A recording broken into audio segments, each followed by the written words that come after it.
ஒரு கிறிஸ்தவன் எப்படி இருக்கக்கூடாது? பகுதி 1. வேதாகம அடிப்படை. மத்தேயு 7வது அதிகாரம் 1-5 இன் இறைவார்த்தை. மத்தேயு 23வது அதிகாரம் 12 இறைவார்த்தை. தொடக்க ஜெபம். பரலோக பிதாவே, இந்த நேரத்தில் உமது பரிசுத்த வார்த்தையை தியானிக்க எங்களுக்கு கிருபை தாரும். எங்கள் இருதயங்களை திறந்து உமது சத்தத்தை கேட்க உதவி செய்யும். இந்த செய்தியின் மூலம் எங்கள் வாழ்க்கையை மாற்றும். இயேசுவின் நாமத்தில் ஜெபிக்கிறோம். ஆமென். அறிமுகம். கிறிஸ்துவுக்குள் அன்பான சகோதரர்களே, சகோதரிகளே, கர்த்தராகிய இயேசு கிறிஸ்துவின் இனிய நாமத்தில் உங்களை வாழ்த்துகிறேன்.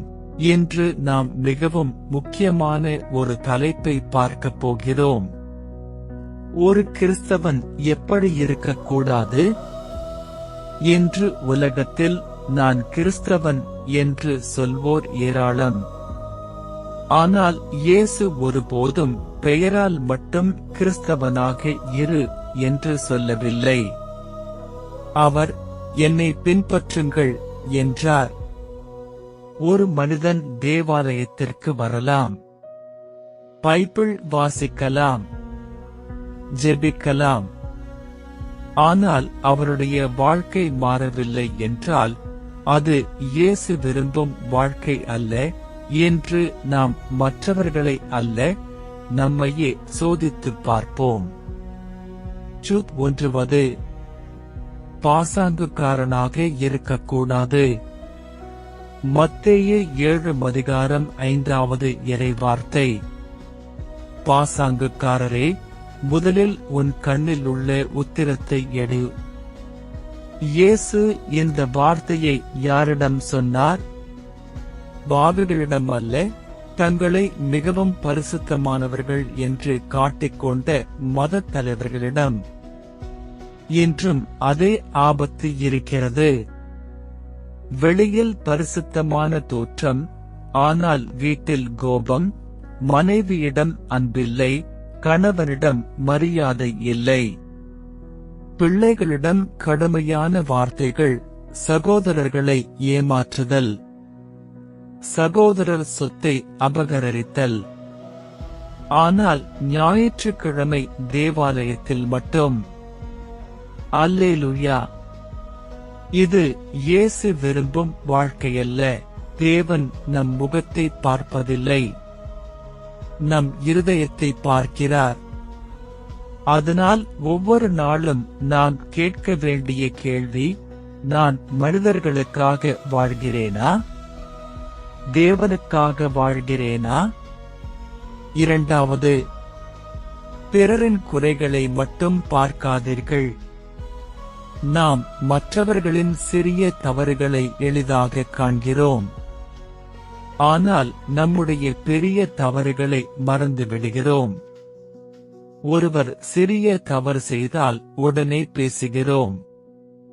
ஆனால் நம்முடைய அகந்தை, நம்முடைய பொறாமை, நம்முடைய கோபம், இவைகளை நாம் கவனிப்பதில்லை. இயேசு சொல்கிறார், முதலில் உன்னை மாற்று, பிறகு மற்றவர்களுக்கு உதவி செய். ஒரு உண்மையான கிறிஸ்தவன் தினமும் தன்னை ஆராய்வான். மூன்றாவது, பெருமை கொள்ளக்கூடாது. மத்தேயு 23 அதிகாரம் 12வது இறைவார்த்தை. தன்னை உயர்த்துகிறவன் தாழ்த்தப்படுவான். சாத்தானின் முதல் பாவம் என்ன? பெருமை. நான் உயர்வானவன் என்ற எண்ணம். அதே எண்ணம் மனிதனையும் தேவனிடமிருந்து பிரிக்கிறது. இன்று பலர் சொல்கிறார்கள், நான் இல்லாமல் இந்த ஊழியம் நடக்காது, என்னைப் போல யாரும் இல்லை, என்னுடைய திறமைதான் எல்லாம். ஆனால் பைபிள் சொல்கிறது, நமக்கு இருப்பது எல்லாமே தேவனுடைய கிருபை. நாம் சுவாசிப்பதே தேவனுடைய பரிசு. அப்படி இருக்க எதற்காக பெருமை? நான்காவது, இயேசுவின் தாழ்மை. இயேசு ராஜாதி ராஜா. ஆனாலும் அவர் சீடர்களின் கால்களை கழுவினார்.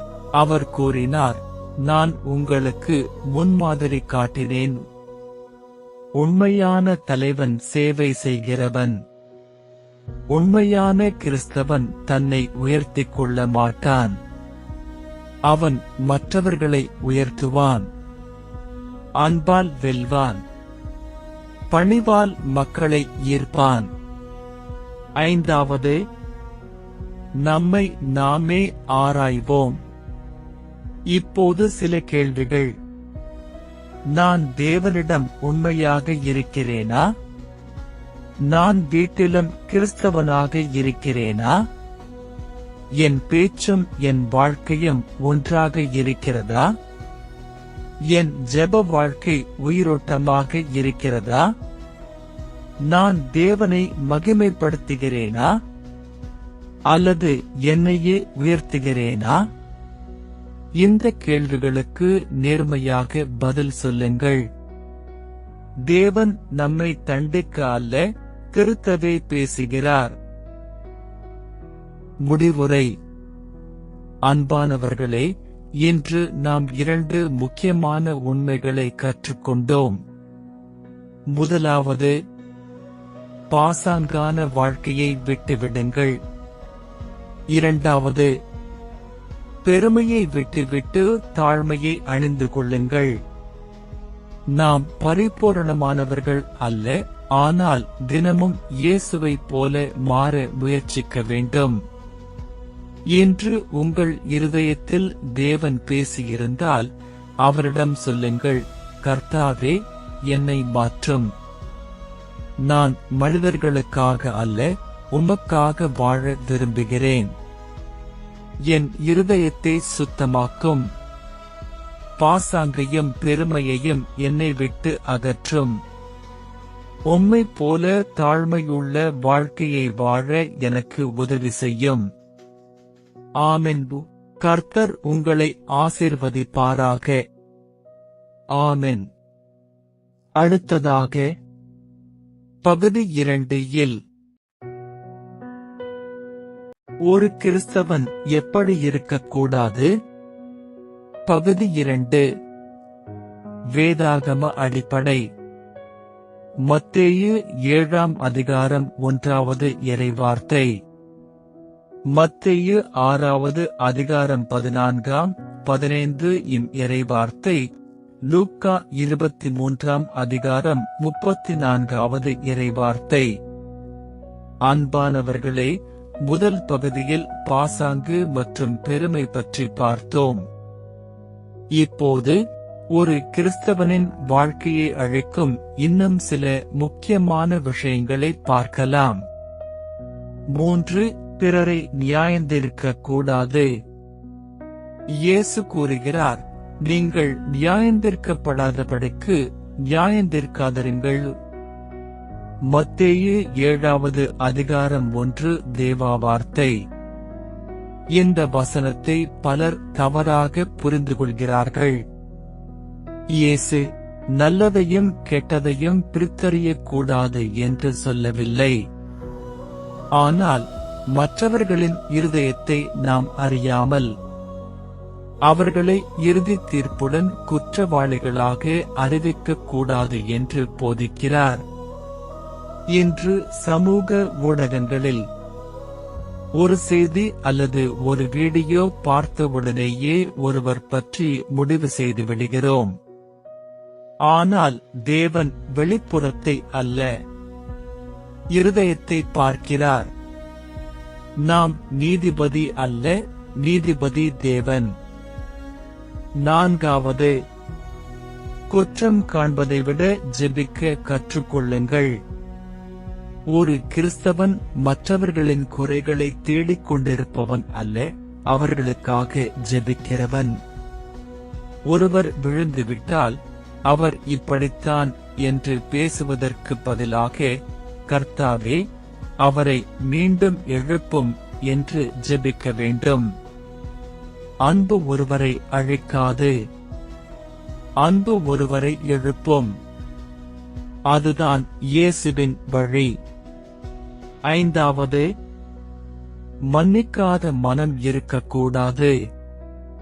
இயேசு மிகவும் தெளிவாகச் சொன்னார், நீங்கள் மனிதருடைய குற்றங்களை மன்னிக்காவிட்டால் உங்கள் பரலோக பிதாவும் உங்கள் குற்றங்களை மன்னிக்க மாட்டார். மத்தேயு 6:15 இறைவார்த்தை. இது மிகவும் ஆழமான எச்சரிக்கை. பலர் ஜெபிக்கிறார்கள், உபவாசம் இருக்கிறார்கள், ஆனால் இருதயத்தில் பல வருடங்களாக கோபம், கசப்பு, பகை, மன்னிக்காத மனம் இருக்கிறது. அப்படிப்பட்ட வாழ்க்கை தேவனுக்கு பிரியமானதல்ல. 6வது, சிலுவையில் இயேசு காட்டிய மன்னிப்பு. லூக்கா 23:34 இயேசு சிலுவையில் தொங்கிக் கொண்டிருந்த போது, பிதாவே, இவர்கள் செய்வது என்னவென்று அறியாதிருக்கிறார்கள், இவர்களை மன்னியும் என்று ஜெபித்தார். அவரை அழித்தவர்களுக்காகவும் அவரை இகழ்ந்தவர்களுக்காகவும் அவரை சிலுவையில் அறைந்தவர்களுக்காகவும் அவர் மன்னிப்பை கேட்டார். இதுவே கிறிஸ்துவின் இருதயம். நாம் அவருடைய சீடர்கள் என்றால் மன்னிப்பதை கற்றுக்கொள்ள வேண்டும். 7வது, கோபம் மற்றும் வெறுப்பு. கோபம் சில நொடிகள் மட்டுமே இருக்கும். ஆனால் அந்த சில நொடிகளில் பேசப்படும் வார்த்தைகள் பல ஆண்டுகள் ஆறாத காயத்தை உண்டாக்கலாம். பல குடும்பங்கள் உடைந்ததற்கு காரணம் மன்னிக்காத மனம். பல சபைகள் பிரிந்ததற்கு காரணம் அகந்தை மற்றும் கோபம். சாத்தான் விரும்புவது இதுதான். ஆனால் இயேசு விரும்புவது சமாதானம். அதனால் உங்கள் இருதயத்தில் யார் மீதும் கசப்பு இருந்தால் அதை இன்று தேவனிடம் ஒப்படையுங்கள். 8வது, அன்பே கிறிஸ்தவ வாழ்க்கையின் அடையாளம். இயேசு கூறினார், நீங்கள் ஒருவருக்கொருவர் அன்பாயிருந்தால் நீங்கள் என் சீடர்கள் என்று எல்லாரும் அறிந்து கொள்வார்கள். யோவான் 13:35 இறைவார்த்தை. கவனியுங்கள், அவர் நீங்கள் பெரிய ஊழியங்கள் செய்தால் என்று சொல்லவில்லை, நீங்கள் அதிகம் பேசினால் என்றும் சொல்லவில்லை. நீங்கள் ஒருவருக்கொருவர் அன்பாயிருந்தால் என்றார்.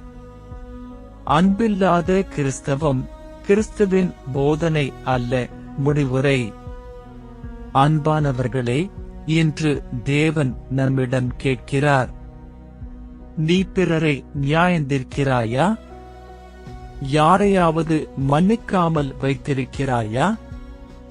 உன் இருதயத்தில் கோபமும் கசப்பும் இருக்கிறதா? இன்று அந்த பாரத்தை தேவனிடம் ஒப்படையுங்கள். இவ்வாறு ஜெபிப்போம். கர்த்தராகிய இயேசுவே, என் இருதயத்தை ஆராயும். நான் யாரையாவது நியாயந்தீர்த்திருந்தால் என்னை மன்னியும். நான் மன்னிக்காமல் வைத்திருக்கும் அனைவரையும் இன்று உமது கிருபையால் மன்னிக்கிறேன். என் இருதயத்தை உமது அன்பினால் நிரப்பும். என் வாழ்க்கை உம்மை பிரதிபலிக்கட்டும். இயேசுவின் நாமத்தில் ஜெபிக்கிறேன். ஆமென். கர்த்தர் உங்களை ஆசீர்வதிப்பாராக. ஆமென். அடுத்த பகுதி 3 பண ஆசைக்கு அடிமையாக இருக்கக்கூடாது. கவலைகளால் தேவனை மறந்துவிடக்கூடாது. வெளிப்புற பக்தி மட்டும் போதாது. தேவனுடைய வார்த்தையின்படி வாழ்வது. 5 நிமிட சக்தி வாய்ந்த இறுதி அழைப்பு மற்றும் ஜெபம். ஒரு கிறிஸ்தவன் எப்படி இருக்கக்கூடாது? பகுதி 3. வேதாகம அடிப்படை. மத்தேயு 6ஆம் அதிகாரம் 24வது இறைவார்த்தை. மத்தேயு 6ஆம் அதிகாரம் 34வது இறைவார்த்தை. மத்தேயு 15ஆம் அதிகாரம் 8வது இறைவார்த்தை. மத்தேயு 7ஆம் அதிகாரம் 24வது 27வது இறைவார்த்தை. அன்பானவர்களே, இந்த செய்தியின் கடைசி பகுதியில் ஒரு கிறிஸ்தவனின் வாழ்க்கையை மெதுவாக தேவனை விட்டு விலக்கிவிடும் 4 முக்கியமான விஷயங்களை பார்க்கப் போகிறோம். 9வது, பண ஆசைக்கு அடிமையாக இருக்கக்கூடாது. இயேசு கூறினார், நீங்கள் தேவனுக்கும் மம்மோனுக்கும் செல்வத்திற்கும் ஊழியம் செய்ய முடியாது. மத்தேயு 6வது அதிகாரம் 24 இன் இறைவார்த்தை. கவனியுங்கள், இயேசு பணத்தை எதிர்க்கவில்லை, ஆனால் பணத்தின் அடிமையாகும் மனதை எச்சரித்தார். இன்று உலகம் சொல்லுவது பணம் இருந்தால் போதும். ஆனால் இயேசு சொல்வது தேவன் இருந்தால் போதும். பணம் நமக்கு வசதியை கொடுக்கலாம், ஆனால் சமாதானத்தை கொடுக்க முடியாது. பணம் மருந்தை வாங்கித் தரலாம், ஆனால் ஆரோக்கியத்தை வாங்கித் தர முடியாது. பணம் பெரிய வீட்டை கட்டித் தரலாம், ஆனால் அன்பான குடும்பத்தை உருவாக்க முடியாது. தேவனை விட பணத்திற்கு முதலிடம் கொடுத்தால் வாழ்க்கையின் உண்மையான நோக்கத்தை இழந்து விடுகிறோம். 10வது, கவலைகளால் தேவனை மறந்துவிடக்கூடாது. இயேசு கூறுகிறார், நாளைக்காக கவலைப்படாதிருங்கள். மத்தேயு 6ஆம் அதிகாரம் 34வது இறைவார்த்தை. இன்று பலர் கவலையோடு வாழ்கிறார்கள். என் எதிர்காலம் என்ன? என் வேலை என்ன ஆகும்? என் பிள்ளைகளின் வாழ்க்கை எப்படி இருக்கும்? இந்த கேள்விகள் இயல்பானவை. ஆனால் கவலை நம்மை தேவனிடமிருந்து தள்ளக்கூடாது. நாம் ஜெபிக்க வேண்டும், நாம் நம்ப வேண்டும், நாம் காத்திருக்க வேண்டும். தேவன் தாமதிக்கலாம், ஆனால் ஒருபோதும் தவறுவதில்லை. 11வது, வெளிப்புற பக்தி மட்டும் போதாது. இயேசு கூறுகிறார், இந்த ஜனங்கள் உதடுகளினால் என்னை கனம் பண்ணுகிறார்கள், அவர்களுடைய இருதயம் என்னை விட்டு தூரமாயிருக்கிறது. மத்தேயு 15ஆம் அதிகாரம் 8வது இறைவார்த்தை. இன்று சிலர் அழகாக ஜெபிக்கிறார்கள், அழகாக பாடுகிறார்கள், வேதாகம வசனங்களையும் நன்றாக அறிவார்கள். ஆனால் இருதயத்தில் அன்பு இல்லை, மன்னிப்பு இல்லை, தாழ்மை இல்லை. தேவன் நம்முடைய குரலை மட்டும் கேட்பதில்லை, நம்முடைய இருதயத்தையும் பார்க்கிறார். உண்மையான ஆராதனை என்பது பாடுவது மட்டும் அல்ல, அது தேவனுக்கு கீழ்ப்படிந்து வாழ்வது. 12வது, தேவனுடைய வார்த்தையின்படி வாழ வேண்டும். இயேசு கூறுகிறார், என் வார்த்தைகளை கேட்டு அவைகளின்படி செய்கிறவன் கன்மலையின் மேல் வீட்டை கட்டின புத்தியுள்ள மனிதனைப் போன்றவன். மத்தேயு 7வது அதிகாரம் 24ஆம் இறைவார்த்தை. பைபிளை வாசிப்பது நல்லது, தேவாலயத்திற்கு வருவது நல்லது, ஜெபிப்பதும் நல்லது. ஆனால் அவை வாழ்க்கையை மாற்றாவிட்டால் அவற்றின் நோக்கம் நிறைவேறவில்லை. தேவனுடைய வார்த்தை நம்முடைய சிந்தனையை மாற்ற வேண்டும். நம்முடைய பேச்சை மாற்ற வேண்டும். நம்முடைய நடத்தையை மாற்ற வேண்டும். அப்போதுதான் உலகம் நம்மில் கிறிஸ்துவை காணும். இறுதி அழைப்பு. அன்பானவர்களே, இன்று இந்த செய்தியின் மூலம் தேவன் நம்மிடம் பேசினார். நாம் நம்மையே சோதித்துப் பார்ப்போம். நான் பாசாங்கான வாழ்க்கை வாழ்கிறேனா? நான் பெருமையுள்ளவனா? நான் பிறரை நியாயந்தீர்க்கிறேனா? நான் மன்னிக்காத மனதை வைத்திருக்கிறேனா? நான் பணத்திற்கு அடிமையாகிவிட்டேனா? நான் கவலைகளால் தேவனை மறந்துவிட்டேனா? நான் வெளிப்புற பக்தியை மட்டும் காட்டுகிறேனா? நான் தேவனுடைய வார்த்தையின்படி வாழ்கிறேனா? இன்று மனந்திரும்புவதற்கான நாள். இயேசு இன்னும் நம்மை அன்போடு அழைக்கிறார். அவரிடம் வருவோம். அவர் நம்மை மாற்றுவார். இறுதி ஜெபம்.